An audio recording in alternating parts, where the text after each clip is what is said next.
Hello learners, आप सभी को प्यार भरा नमस्कार। ज्ञानश्री क्लासेस के यूट्यूब सेशन में आपका बहुत बहुत स्वागत है। आपका बहुत बहुत स्वागत है हमारे अभ्यास सीरीज़ में। देखिए, हमारी ये डेली एमसीक्यू प्रैक्टिस सीरीज़ है। यहाँ पर हम टारगेट करते हैं यूजीसी नेट के पेपर 1 को। पेपर 1 के डेली हम यहाँ पर प्रैक्टिस क्वेश्चंस करते हैं। 12:15 की ये क्लास होती है ना। तो दोपहर में 12:15 बिल्कुल आप प्रेजेंट हो जाया करिए। अगर आप पहली बार यहाँ पर आ रहे हैं तो काइंडली वीडियो को लाइक कर दीजिए और साथ ही साथ चैनल को सब्सक्राइब करके रखिए ताकि ये वीडियोस आपको लगातार मिलती रहें। क्वालिटी बहुत बेहतरीन होने वाली है। पूरे सेशन को देखिए, आपको खुद समझ में आ जाएगा कि किस तरीके से हम एक एक ऑप्शन को एक्सप्लेन करते हुए एक क्वेश्चन से 4 चीज़ें हम समझते हैं, क्योंकि वहाँ पर 4 ऑप्शंस अवेलेबल होते हैं। आज है 4 नवंबर और 4 नवंबर का ये सेशन बिना किसी देरी के स्टार्ट करते हैं। पहला क्वेश्चन हमारे पास आ रहा है रिसर्च मेथडोलॉजी से। Which research approach is best suited to understand phenomena by interpreting the subjective meaning of human experiences often applied in social sciences? बताइए, मानव अनुभवों के व्यक्तिपरक अर्थ की व्याख्या करके घटनाओं को समझने के लिए कौन सा शोध दृष्टिकोण सबसे उपयुक्त है, जिसे अक्सर सामाजिक विज्ञान में लागू किया जाता है। यानी जो भी जिस रिसर्च अप्रोच के बारे में बात कर रहे हैं, ये सोशल साइंस में यूज़ होता है। और सोशल साइंस में यूज होता है तो इसका मतलब ये हो गया कि ये क्वांटिटेटिव तो नहीं होने वाला है ना, क्वालिटेटिव होगा, गुणात्मक होने वाला है। तो ये हमारे पास एक चीज़ क्लियर हो गया। कह रहा है कि हम फेनोमेना को समझ के और अपनी व्याख्या करते हैं, सब्जेक्टिव मीनिंग लेते हैं ह्यूमन एक्सपीरियंस के थ्रू। एक एक जो है ऑप्शन डिस्कस करते हैं। पहले तो क्या करेंगे, आप क्वेश्चन नंबर 1 लिख के आपको क्या लग रहा है इसका सही उत्तर क्या होगा नीचे कमेंट सेक्शन में मेंशन कर देंगे। लाइव चैट में नहीं, कमेंट सेक्शन में मेंशन करिए। उससे ये होता है कि मैं बाद में ये चेक करता हूँ कि कितने लोग आप लोगों में से सही कर पा रहे हैं, और साथ ही साथ इसमें क्या होता है, बाद में जो है आप भी अपना ट्रैक कर सकते हैं कि कितने क्वेश्चंस जो आपने सही किए हुए हैं, है ना। पहला ऑप्शन है पॉजिटिविस्ट अप्रोच, यानी सकारात्मकवादी दृष्टिकोण। दूसरा ऑप्शन है फेनोमेनोलॉजिकल अप्रोच, यानी प्रकटवादी दृष्टिकोण। तीसरा ऑप्शन है प्रैग्मेटिक अप्रोच या व्यवहारिक दृष्टिकोण। और चौथा ऑप्शन है एम्पेरिकल अप्रोच या अनुभवजन्य दृष्टिकोण। बताइए इनमें से कौन सा सही ऑप्शन है, आपके हिसाब से क्या लग रहा है। एक एक ऑप्शन डिस्कस करते हैं। पॉजिटिविस्ट अप्रोच, देखिए पॉजिटिविस्ट अप्रोच जो होता है ना, ये फोकस करता है ऑब्जेक्टिव पे, सब्जेक्टिव पे नहीं, है ना। तो यानी ऑब्जेक्टिव मतलब क्या हो गया कि ये जनरलाइज करने की कोशिश करता है, सामान्यीकरण करने की कोशिश करता है। एक बड़े पॉपुलेशन के लिए होता है, व्यक्ति परक के लिए नहीं होता, एक पर्सनल कोई ह्यूमन एक्सपीरियंस के लिए नहीं होता है, बल्कि एक जनरल पर्सपेक्टिव बिल्ड करने के लिए होता है। ऑब्जर्वेबल फैक्ट्स, ऐसे फैक्ट्स जिनका अवलोकन हो सके, जिसको ऑब्जर्व किया जा सके, और इसमें क्वांटिटेटिव मेथड होता है ना। और हमें मालूम है कि जो सोशल साइंस की बात इन्होंने की है, इसमें क्वांटिटेटिव मेथड हो ही नहीं सकता है ना। तो ये हो गया, और इसीलिए ये सब्जेक्टिव ह्यूमन एक्सपीरियंस लेने में काबिल नहीं होगा, तो पॉजिटिविस्ट अप्रोच नहीं होगा इसका सही उत्तर। अगला है हमारे पास फेनोमेनोलॉजिकल अप्रोच, प्रकटवादी दृष्टिकोण।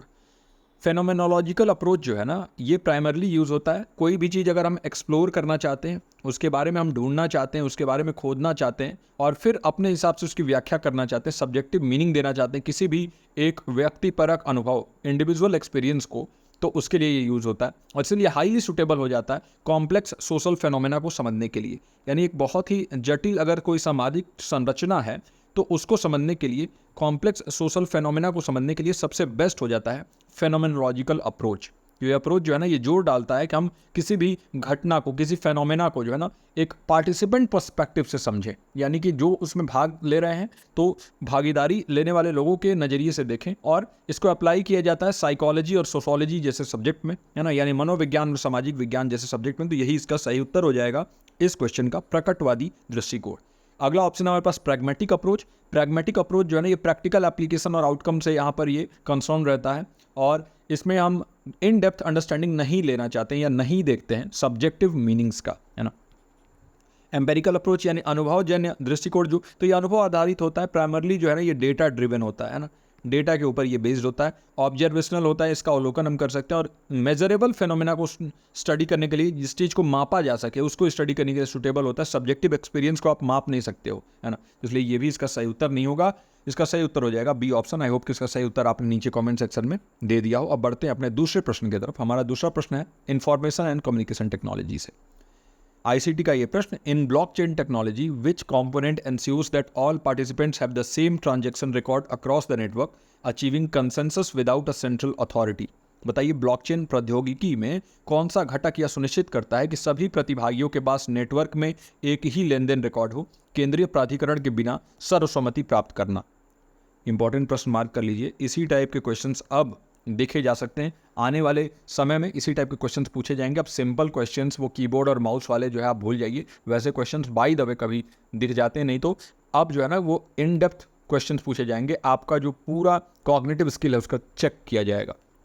पहला ऑप्शन है प्रूफ ऑफ वर्क, कार्य प्रमाण। दूसरा ऑप्शन है हैशिंग फंक्शन, यानी इसको हैशिंग फंक्शन, इसके बारे में मैं आपको बताऊंगा। स्मार्ट कॉन्ट्रैक्ट, और चौथा ऑप्शन है क्रिप्टोग्राफिक लेजर। बताइए इसमें से कौन सा सही उत्तर होगा। कौन सा कंपोनेंट ये इंश्योर करता है कि जितने भी पार्टिसिपेंट्स हैं ना उनके पास सेम ट्रांजैक्शन रिकॉर्ड रहे और कोई भी नेटवर्क चाहे वो बदल जाए, और इससे क्या होता है हमारे पास एक केंद्रीय प्राधिकरण के बिना हमारे पास सर्वसम्मति होती है ना। एक एक ऑप्शन डिस्कस करते हैं। पहला है प्रूफ ऑफ वर्क। सबसे पहले तो अगर आपको पता है तो नीचे कमेंट सेक्शन में मेंशन कर दीजिए, इसका आंसर नहीं पता है तो बताइएगा कि सर हमें कुछ नया सीखने को मिला इस पर्टिकुलर क्वेश्चन से। प्रूफ ऑफ वर्क को हम POW के भी नाम से जानते हैं, याद रखिएगा। ये कंसेंसस मैकेनिज्म होता है ब्लॉकचेन टेक्नोलॉजी में, है ना। एक ब्लॉकचेन टेक्नोलॉजी होती है। ब्लॉकचेन में क्या होता है, इसमें हमें ट्रैक करना किसी भी चीज़ को ईजी हो जाता है। कोई भी ट्रांजैक्शन हुआ तो फ्रॉडलेंट ट्रांजैक्शंस नहीं हो सकते हैं, क्योंकि उसको ट्रैक किया जा सकता है कि कहाँ से वो ट्रांजैक्शन हुआ है। तो ये काफ़ी ज़्यादा ओपन होता है ना। ट्रांसपेरेंसी बहुत ज़्यादा होती है इसमें। तो जो ब्लॉकचेन के ऊपर ये काम करने वाला प्रूफ ऑफ वर्क है ना, ये कंसेंसस मैकेनिज्म है जिसमें जितने भी पार्टिसिपेंट्स हैं नेटवर्क पे वो अग्री करेंगे। ट्रांजैक्शन हिस्ट्री जो है ना वो सबको दिखेगी, है ना। यानी कि ये प्रोसेस जो है ये प्रिवेंट करता है डबल स्पेंडिंग।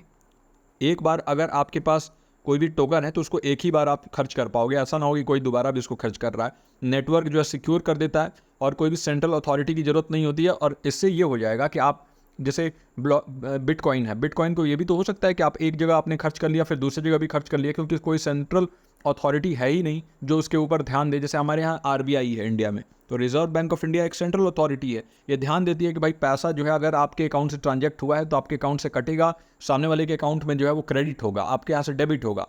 तो ये चीज़ें जो है करने के लिए कौन है वहाँ पर, अगर आप बिटकॉइन या एथेरियम के बारे में बात करो, है ना, तो वहाँ पर सेंट्रल अथॉरिटी नहीं होती है, लेकिन वहाँ पर यही प्रूफ ऑफ वर्क काम आता है, जिससे हम अलग अलग नेटवर्क्स पर भी ट्रैक कर सकते हैं कि हाँ उस पर्टिकुलर जो वॉलेट है उससे कौन सा ट्रांजैक्शन हुआ है, उसमें से जो है हम ये इंश्योर करते हैं कि हाँ उतना जो बिटकॉइन का वैल्यू है उतना कम कर दिया जाए एक में से और दूसरे में उतना जो है क्रेडिट कर दिया जाए। तो इसके लिए हम प्रूफ ऑफ वर्क यूज़ करते हैं, तो डबल स्पेंडिंग रोकने के लिए।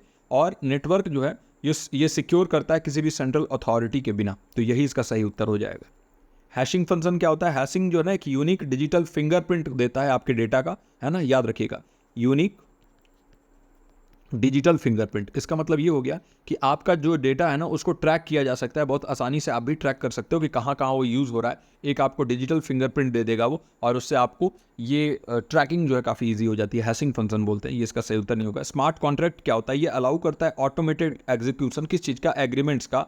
तो एग्रीमेंट के ऑटोमेटिक जो यहाँ पर हम एग्जीक्यूट करते हैं, यानी कि कोई भी एग्रीमेंट करते हैं ऑनलाइन, है ना, तो स्मार्ट कॉन्ट्रैक्ट के थ्रू आप कर सकते हैं, ये भी नहीं होगा। और क्रिप्टोग्राफिक लेजर क्या होता है, ये लेजर रिकॉर्ड करता है ट्रांजैक्शंस को, तो ये इसका सही उत्तर नहीं होगा, क्योंकि यहाँ पर हम कंसेंसस मैकेनिज्म के बारे में बात कर रहे हैं, है ना। तो ये ए जो है कार्य प्रमाण, इसका सही उत्तर होगा proof of work. I hope कि इसका सही उत्तर आपने नीचे कमेंट सेक्शन में दिया हो, नहीं दिया हो तो आपको अच्छे से समझ में आ गया हो ये क्वेश्चन। ये यूनिक टाइप के क्वेश्चंस हैं, बीच बीच में मैं जो है काफ़ी इजी क्वेश्चंस और काफ़ी जो है टफ क्वेश्चंस भी लाता हूँ, मॉडरेट भी लाता हूँ, ताकि एक ओवरऑल पर्सपेक्टिव आपका बना रहे। एग्जामिनेशन में जाओ तो आपको कुछ भी वहाँ पर एलियन ना लगे, है ना। चलिए अब हम अपने तीसरे प्रश्न पर, टीचिंग एप्टीट्यूड का ये प्रश्न है, in the context of Bloom's taxonomy which level of cognitive skill is demonstrated by a learner who can evaluate different perspectives and provide critical feedback. Bloom के वर्गीकरण के संदर्भ में एक छात्र जो विभिन्न दृष्टिकोणों का मूल्यांकन कर सकता है और महत्वपूर्ण प्रतिक्रिया दे सकता है, किस संज्ञानात्मक कौशल स्तर को प्रदर्शित करता है।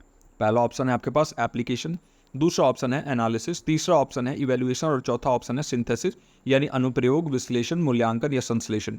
क्या होगा इसका सही उत्तर, क्वेश्चन नंबर 3 लिख के नीचे कमेंट सेक्शन में लिख दीजिए जाके। आई होप कि इसका सही उत्तर आप दे दें, क्योंकि कॉम्पैरेटिवली जो है ना काफ़ी इजी क्वेश्चन है। ब्लूम्स टैक्सोनॉमी अगर आपने पढ़ा होगा, ब्लूम का वर्गीकरण आपने पढ़ा होगा, तो आपको ये क्वेश्चन आसानी से सॉल्व कर लोगे आप। तो पूछ रहा है कि कौन से लेवल का जो कॉग्निटिव स्किल है ना, ये डेमोन्स्ट्रेट करता है कि एक लर्नर जो है वो इवेल्युएट कर सकता है ना। ये क्या कर सकता है, ये मूल्यांकन कर सकता है अलग अलग जो है नज़रिया, अलग अलग पर्सपेक्टिव्स को, और क्रिटिकल फीडबैक भी दे सकता है। एक एक ऑप्शन डिस्कस करते हैं। सबसे पहला एप्लीकेशन। देखिए एप्लीकेशन जो होता है, एप्लीकेशन वाला जो लेवल होता है ना, इसमें नॉलेज जो है वो रियल लाइफ सिचुएशन में अप्लाई करने के बारे में होता है। जैसे आपको कोई नॉलेज मिल गया, कोई ज्ञान मिल गया, उसको असल जीवन में आप कैसे अप्लाई करेंगे, रियल लाइफ सिचुएशन में कैसे अप्लाई करेंगे, उसी के बारे में ये एप्लीकेशन वाला पॉइंट होता है। तो क्रिटिकल असेसमेंट इसमें नहीं करते हो, ये भी नहीं होगा। आलोचनात्मक तरीके से मूल्यांकन नहीं करोगे आप इसमें। एनालिसिस, देखिए ये फोकस करता है कोई भी इन्फॉर्मेशन को ब्रेक डाउन करने में। मैंने आपको कोई जानकारी दी तो उसका आपने ब्रेक डाउन किया, एक एक पार्ट उसका आपने अच्छे से देखा समझा, लेकिन जजमेंट आप नहीं दे पाओगे इस लेवल पे। एनालिसिस करोगे लेकिन जजमेंट जो है ना वो नहीं दे पाओगे। इवेल्युएशन, देखिए इसका सही उत्तर इवेल्युएशन ही होगा, मूल्यांकन ही होगा। इवेल्युएशन वाले स्तर पे ब्लूम्स टैक्सोनॉमी के ये ऐसा कॉग्निटिव स्किल होता है जहाँ पर लर्नर जो है ना वो क्रिटिकली असेस करते हैं इन्फॉर्मेशन को, आलोचनात्मक तरीके से मूल्यांकन करते हैं, इवेल्युएट करते हैं और अलग अलग जो है पर्सपेक्टिव्स को कंपेयर भी करते हैं, साथ ही साथ रीज़न के साथ जजमेंट देते हैं। कोई भी जजमेंट वैसे नहीं देते, एक रीज़न होता है और रीज़न के साथ जजमेंट देते हैं और फीडबैक यहाँ पर प्रोवाइड करते हैं, प्रतिक्रिया देते हैं। तो यही इसका सही उत्तर हो जाएगा, इवैल्यूएशन। सिंथेसिस, ये कुछ क्रिएट करना है ना, कुछ नया क्रिएट करना, क्रिएटिंग न्यू आइडियाज़ कह सकते हो आप, नए कॉन्सेप्ट्स को। तो जजमेंट आप नहीं देते हो बल्कि कुछ नया क्रिएट करते हो इस वाले लेवल पे, सिंथेसिस के लेवल पे। तो ये इसका सही उत्तर नहीं होगा, सी इसका सही उत्तर होगा। आई होप कि इसका सही उत्तर आपने नीचे कमेंट सेक्शन में दे दिया हो। अब बढ़ते हैं अपने अगले प्रश्न पर। हमारा चौथा प्रश्न है कम्युनिकेशन का। What is the primary purpose of using non-verbal cues in intercultural communication, especially in high context cultures? High context culture के बारे में मैंने ऑलरेडी आपको कई बार समझा दिया है और आई होप कि अब आपको समझ में आ गया हो कि हाई कॉन्टेक्स्ट कल्चर क्या होता है।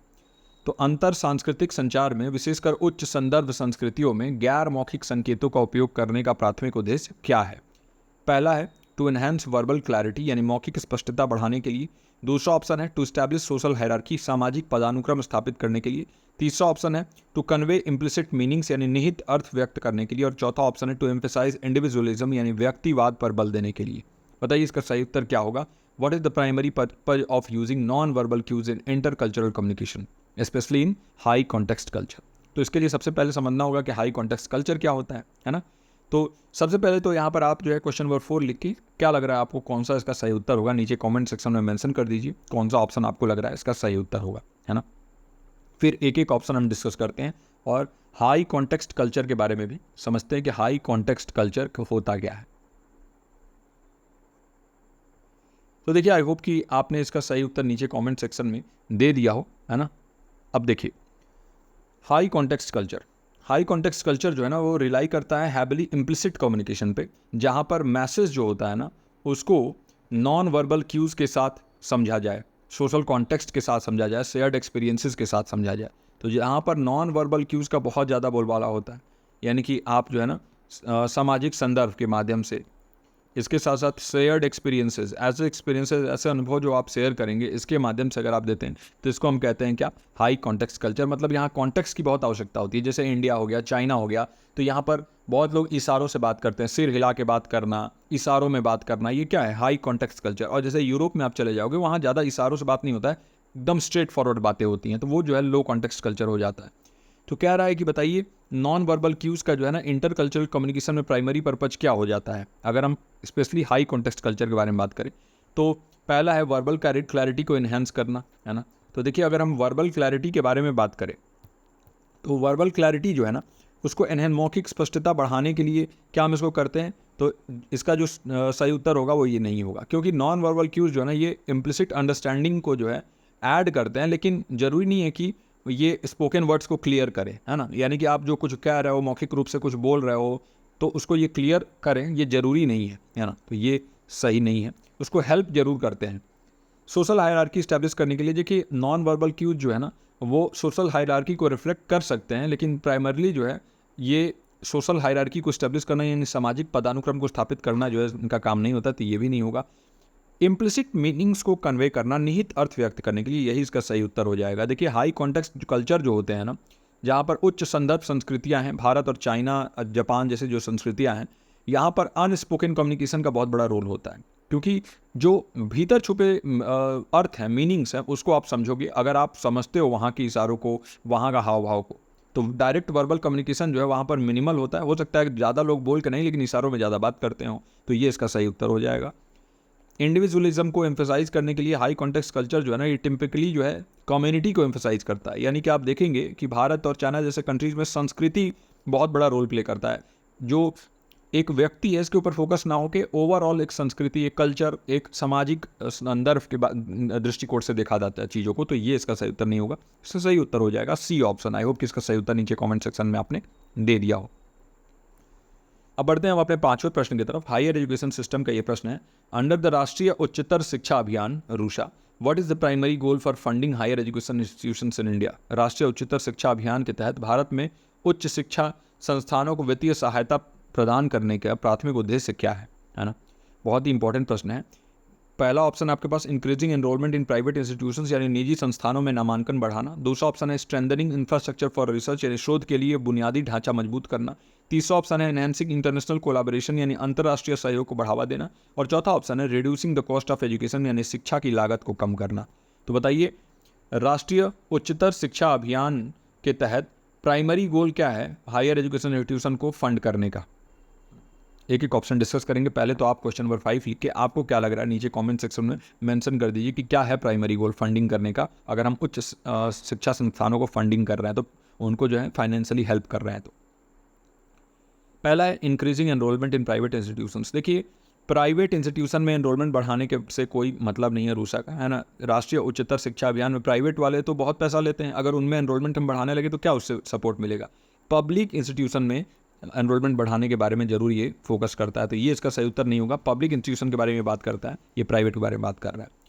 Enhancing strengthening infrastructure for research यानी शोध के लिए बुनियादी ढांचा मजबूत करना। देखिए, रूसा जो है ना प्राइमरली एम करता है कि जो गुणवत्ता है शिक्षा की, क्वालिटी है एजुकेशन की, वो बेहतर हो जाए, और ख़ास तौर से कहाँ पर, पब्लिक इंस्टीट्यूशंस में।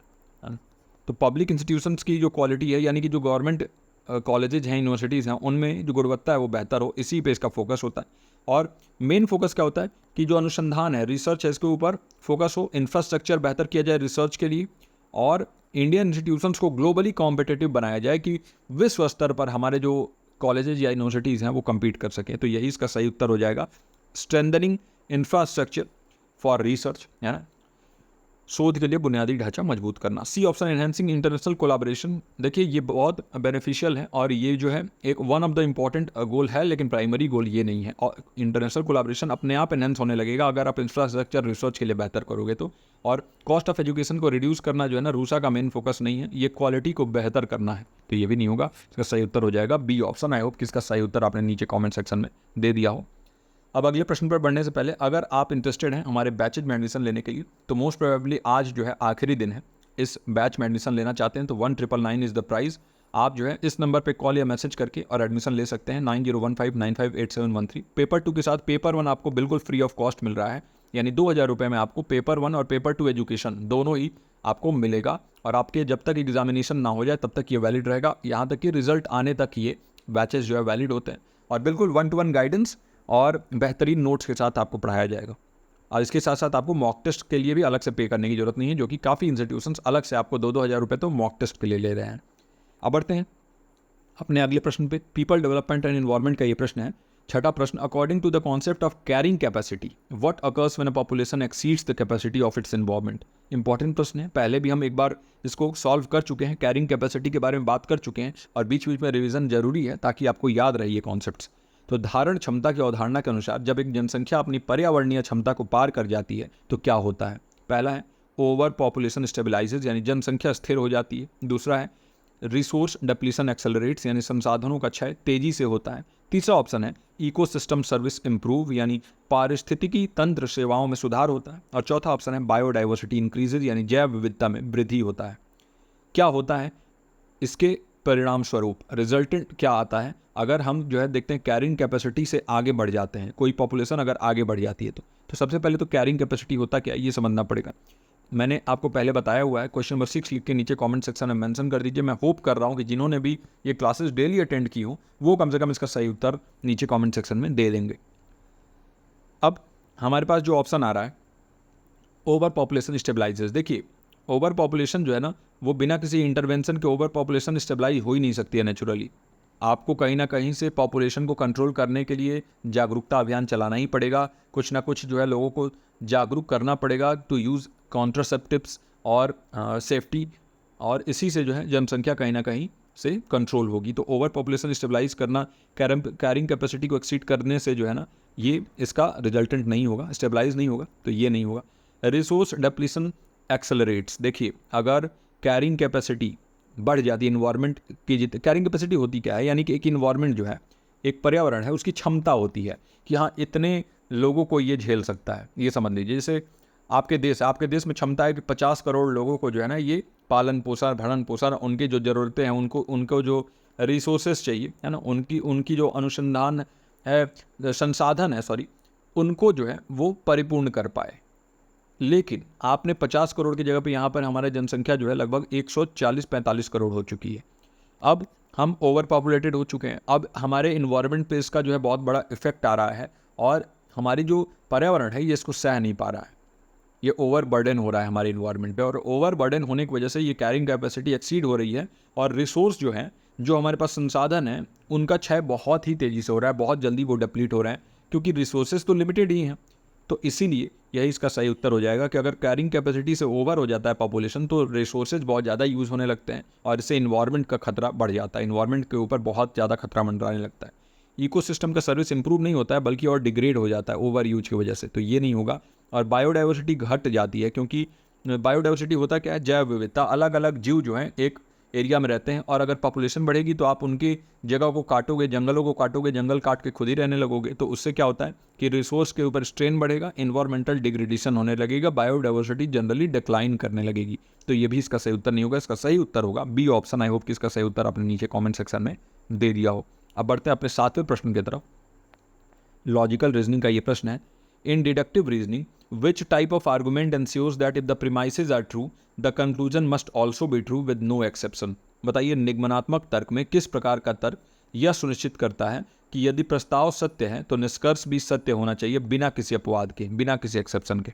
पहला है इंडक्टिव आर्गुमेंट, आगमनात्मक तर्क। दूसरा है कैटेगोरिकल सिलोजिज्म यानी श्रेणीबद्ध वाक्यात्मकता। तीसरा ऑप्शन है हाइपोथेटिकल आर्गुमेंट, काल्पनिक तर्क। और चौथा ऑप्शन है एनालॉजिकल आर्गुमेंट, अनुरूप तर्क। बताइए इसका कौन सा सही उत्तर होगा। क्वेश्चन नंबर 7 लिख के नीचे कमेंट सेक्शन में मेंशन कर देंगे, आपको क्या लग रहा है इसका सही उत्तर क्या होगा।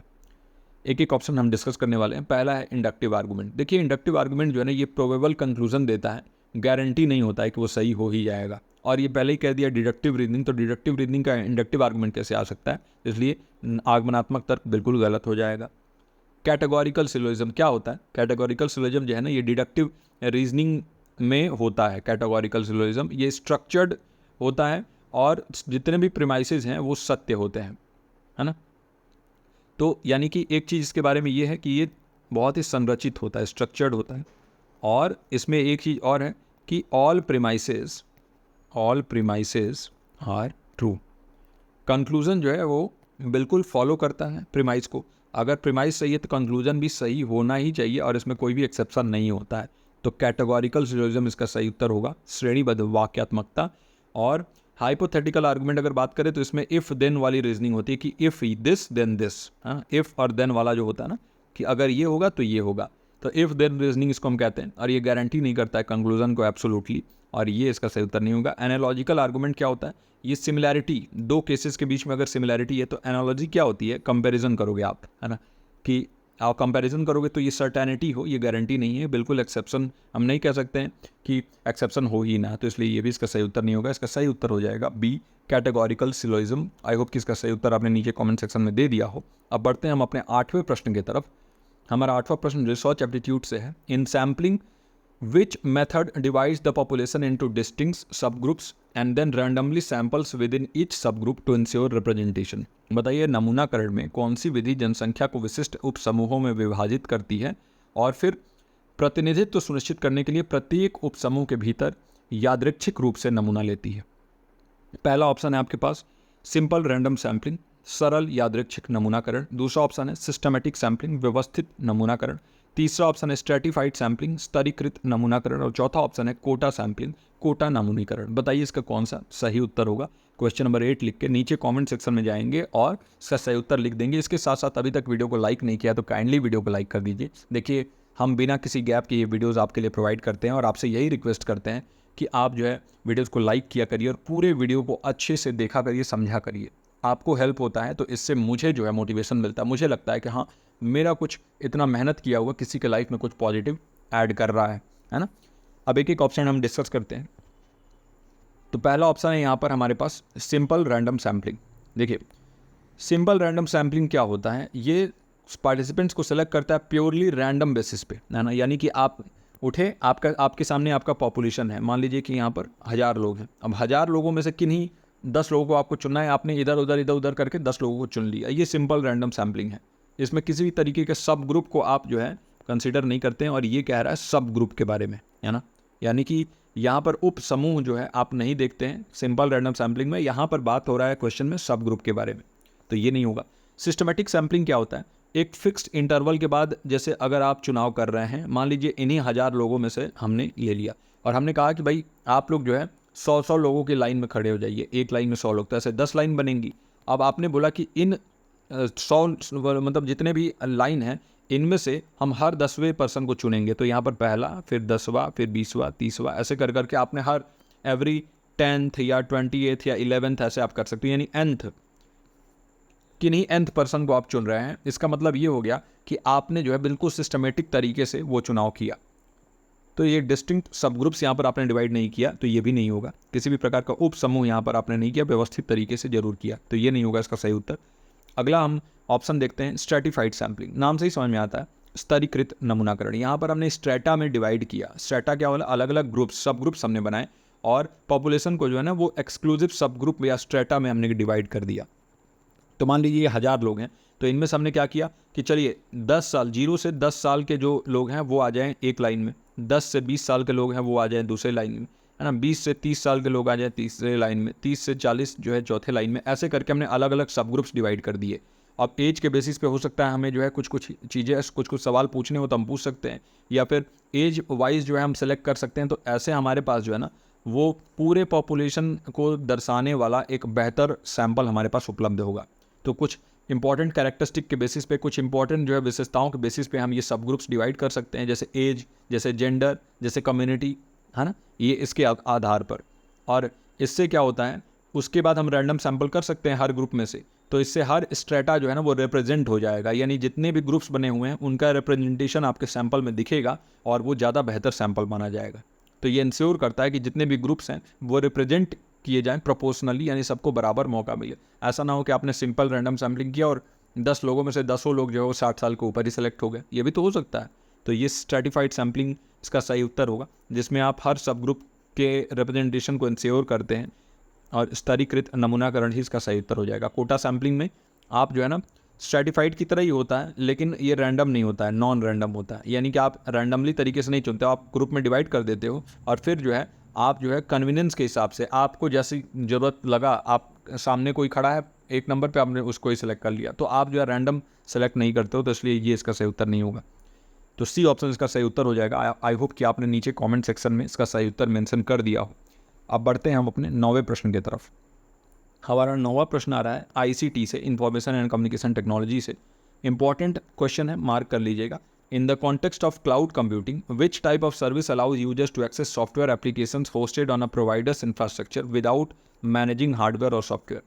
क्लाउड कंप्यूटिंग के संदर्भ में कौन सी सेवा प्रकार उपयोगकर्ताओं को एक प्रदाता के बुनियादी ढांचे होस्ट किए गए सॉफ्टवेयर अनुप्रयोगों तक पहुंचने की अनुमति देता है बिना हार्डवेयर या सॉफ्टवेयर का प्रबंधन किए? मतलब ना आपको हार्डवेयर चाहिए ना सॉफ्टवेयर चाहिए, आप जो है बस उस सॉफ्टवेयर का यूज़ करके कहीं से भी आप एक्सेस ले सकते हैं क्लाउड कंप्यूटिंग के जरिए। पहला है इंफ्रास्ट्रक्चर एज ए सर्विस, दूसरा है प्लेटफॉर्म एज ए सर्विस, तीसरा है सॉफ्टवेयर एज ए सर्विस और चौथा ऑप्शन है डेटा एज ए सर्विस। बताइए कौन सा इसका सही उत्तर होगा आपके हिसाब से। नीचे कमेंट सेक्शन में मेंशन कर दीजिए क्वेश्चन नंबर 9 लिख के, आपको क्या लग रहा है इसका सही उत्तर क्या होगा। पहले भी शायद एक बार हमने डिस्कस किया है ये क्वेश्चन, तो मैं एक्सपेक्ट करूँगा कि आप इसका सही उत्तर देंगे और हम एक एक ऑप्शन डिस्कस करने वाले हैं जैसा कि हम करते हैं। तो देखिए इंफ्रास्ट्रक्चर एज ए सर्विस क्या होता है, ये एक वर्चुअल कंप्यूटिंग रिसोर्स देता है, जैसे स्टोरेज दे देगा, है ना, नेटवर्किंग दे देगा, लेकिन यूज़र ही मैनेज करता है एप्लीकेशन को, ऐप को जो है यूज़र ही मैनेज करता है।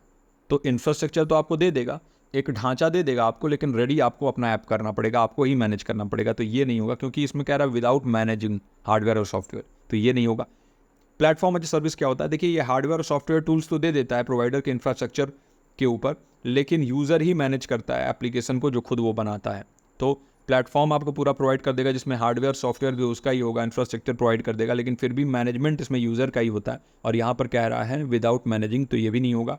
Software as a service, software as a service जो होता है ना, ये इनेबल करता है यूज़र को कि वो सॉफ्टवेयर को एक्सेस कर सके किसी भी होस्ट के द्वारा उसके द्वारा प्रोवाइड किए गए इंफ्रास्ट्रक्चर पर, और इंटरनेट के माध्यम से ये होता है ना। तो इंटरनेट के माध्यम से ये आप कर सकते हो, लेकिन आपको कोई भी चीज़ मैनेज करने की आवश्यकता नहीं, ना हार्डवेयर ना एप्लीकेशन सॉफ्टवेयर, सारी चीज़ें मैनेज जो है वही कंपनी करती है, बस आपको यूज़ करना है। तो सॉफ्टवेयर एज ए सर्विस हम इसको कहते हैं, SaaS, यही इसका सही उत्तर होगा, है ना। और चौथा ऑप्शन है डेटा एज ए सर्विस। तो डेटा एज ए सर्विस जो है ना, ये डेटा प्रोवाइड करता है, एक्सेस देता है डेटा का, एप्लीकेशन वगैरह नहीं होता है इसका, तो ये भी इसका सही उत्तर नहीं होगा। सी ऑप्शन इसका सही उत्तर हो जाएगा। और मैं होप करता हूँ, मैं आशा करता हूँ आपने इसका सही उत्तर नीचे कमेंट सेक्शन में दे दिया हो। आगे हमारे आखिरी प्रश्न यानी 10वें प्रश्न पर बढ़ने से पहले एक छोटा सा इन्फॉर्मेशन, और ये आखिरी ही बार है, मैं आपको बता रहा हूँ। देखिए, पेपर 1 में अगर आप एडमिशन लेना चाहते हैं और बेहतरीन तैयारी करना चाहते हैं, सिस्टमेटिक तरीके से पढ़ाई करना चाहते हैं, अपने UGC नेट का जो है चाहते हैं कि 40+ क्वेश्चन एटलीस्ट आपके सही हों, तो 899 प्राइस है। सिस्टमेटिक बैच में आप एनरोलमेंट ले सकते हैं, बाउंस बैक बैच है हमारा। यहाँ पर आपको नोट्स प्रोवाइड किया जाता है, साथ ही साथ मैं आपको पर्सनलाइज गाइडेंस देता हूँ। आप जो है ग्रुप में जोड़े जाएंगे और बेहतर तरीके से तैयारी हम करते हैं। क्लासेस जो है बहुत अच्छे तरीके से होती हैं, नोट्स बेहतरीन मिलता है, तो एक ओवरऑल जो है ना आपका सिलेक्शन जो है वो इंश्योर होता है। अगर आप इंटरेस्टेड हैं तो आप इस नंबर पे कॉल या मैसेज कर सकते हैं। 9015958713 is the number, Vinay sir का नंबर है, और आप एडमिशन ले सकते हैं। अब हमारे 10वें प्रश्न पर हम आ चुके हैं। टीचिंग एप्टीट्यूड का ये प्रश्न है। वीडियो को अभी तक लाइक नहीं किया तो काइंडली वीडियो को लाइक कर दीजिए। और हमारा 10वां प्रश्न है, in cooperative learning which role does the teacher primarily adopt to facilitate student collaboration effectively. सहकारी अधिगम में छात्र सहयोग को प्रभावी ढंग से सुविधाजनक बनाने के लिए शिक्षक मुख्य रूप से कौन सी भूमिका अपनाता है। पहला है अथॉरिटी फिगर यानी अधिकार आकृति, दूसरा है पैसिव ऑब्जर्वर यानी निष्क्रिय पर्यवेक्षक, तीसरा ऑप्शन है फैसिलिटेटर सुविधादाता, या चौथा ऑप्शन है इवेल्युएटर मूल्यांकन करता। बताइए कौन सा ऑप्शन इसका सही होगा। आसान प्रश्न है, मैं आशा करता हूं कि इसका सही उत्तर आप नीचे कमेंट सेक्शन में दे देंगे। क्वेश्चन नंबर 10 लिख के आपको क्या लग रहा है इसका सही उत्तर, सही ऑप्शन क्या होगा, नीचे कमेंट सेक्शन में मेंशन कर दीजिए, है ना। और साथ ही साथ देखिए, अभी बता दीजिएगा कि आज का ये क्लास कैसा लगा आपको, क्या हमारे ये डेली प्रैक्टिस सेशन से आपको हेल्प मिल रहा है कि नहीं मिल रहा है, क्या हो रहा है, जरूर अपना प्रतिक्रिया नीचे कमेंट सेक्शन में छोड़िएगा। फिर हम डिस्कस करते हैं एक एक ऑप्शन को। अथॉरिटी फिगर, हम बात कर रहे हैं यहाँ पर कोऑपरेटिव लर्निंग के बारे में, सहकारी अधिगम, साथ में मिलकर सीखने के बारे में, जहाँ पर हम कोऑपरेट करते हैं, टीचर और स्टूडेंट्स आपस में भी कोऑपरेट करते हैं। तो टीचर का जो प्राइमरी रोल है कि स्टूडेंट को फैसिलिटेट करे और कोलैबोरेशन को इफेक्टिव बनाए, तो टीचर का क्या रोल होगा, क्या वो अथॉरिटी की तरह काम करेंगे। एक अथॉरिटी क्या करता है, वो ऑर्डर्स देता है, तो टीचर यहाँ पर ऑर्डर नहीं देंगे, ये कंट्रोल नहीं करेंगे, बल्कि सुविधा प्रदाता हैं, फैसिलिटेट करेंगे। कंट्रोल करना जो है ना वो स्टूडेंट की ऑटोनॉमी को, उनकी स्वायत्ता को ख़त्म कर सकता है, तो इसलिए ये नहीं होगा इसका सही उत्तर। पैसिव ऑब्जर्वर नहीं, देखिए आप बिना इंटरवीन किए अगर ऑब्जर्व करेंगे तब भी ये गलत है। कोलैबोरेशन का मतलब है कि जो शिक्षक हैं और जो शिक्षार्थी हैं ये आपस में सहयोग के माध्यम से सीखें। जहाँ पर शिक्षार्थी कोई गलती कर रहे हैं तो शिक्षक वहाँ पर इंटरवीन करेंगे, है ना, वहाँ पर जो है वो उनको बीच में हेल्प करेंगे, उनको जो है रोक टोक सकते हैं, उनको सही मार्ग पर ले जा सकते हैं, तो ये भी इनका काम है। तो सिर्फ निष्क्रिय पर्यवेक्षक नहीं बनना है, ये भी इसका सही उत्तर नहीं होगा। फैसिलिटेटर ही इसका सही उत्तर होगा, नाम से ही समझ में आता है, सुविधादाता। फैसिलिटेट आप करेंगे, कोऑपरेटिव लर्निंग में टीचर का रोल फैसिलिटेट करना है, कैसे, गाइड करना। आप जो है ना गाइड के तौर पे काम करेंगे, आप सपोर्ट करेंगे स्टूडेंट्स को, आप उनको डायरेक्ट नहीं करेंगे, और इससे पीयर इंटरेक्शन जो है वो इनकरेज होता है। साथ ही साथ ग्रुप की रिस्पॉन्सिबिलिटी जो है वो बेहतर होती है, बढ़ती है, बच्चों की जिम्मेदारी ग्रुप के प्रति बढ़ता है। इवेल्युएटर, देखिए इवेल्युएटर का रोल है ना असेसमेंट के ऊपर, यानी कि मूल्यांकन के ऊपर जो है रोल होता है। तो यहाँ पर आप असेसमेंट नहीं कर रहे हो बल्कि कोलैबोरेशन को फैसिलिटेट करना चाहते हो, आप जो है ना ज़्यादा बेहतर करना चाहते हो, सहयोग के माध्यम से बच्चों को अधिगम को और ज़्यादा जो है प्रभावी बनाना चाहते हो, और इसके लिए यहाँ पर फैसिलिटेटर ही इसका सही उत्तर होगा, सुविधादाता या सुविधा प्रदाता ही इसका सही उत्तर होगा। तो आई होप कि इन 10 प्रश्नों का आपने सही उत्तर दिया हो, नहीं भी दिया हो तो कोई बात नहीं, बहुत कुछ सीखने समझने को मिला हो ऐसा मैं आशा करता हूँ। और यहाँ पर सारे आंसर्स दे दिए गए हैं, आपको 10 बजे रात को हमारे टेलीग्राम चैनल पे ये जो PDF है वो मिल जाता है। तो अगर आपने टेलीग्राम चैनल ज्वाइन नहीं किया तो अभी ज्वाइन कर लीजिए। साथ ही साथ इस वीडियो को काइंडली लाइक कर दीजिए। हमारा ये एफर्ट अच्छा लग रहा है तो नीचे कमेंट सेक्शन में जरूर बताइएगा कि हमारा ये क्लास आज का कैसा लगा आपको। मैं मिलता हूँ आपसे अगले संस्करण के साथ हमारे डेली प्रैक्टिस सेशन के। टिल देन आप अपना और अपनों का ख्याल रखिए। नमस्कार।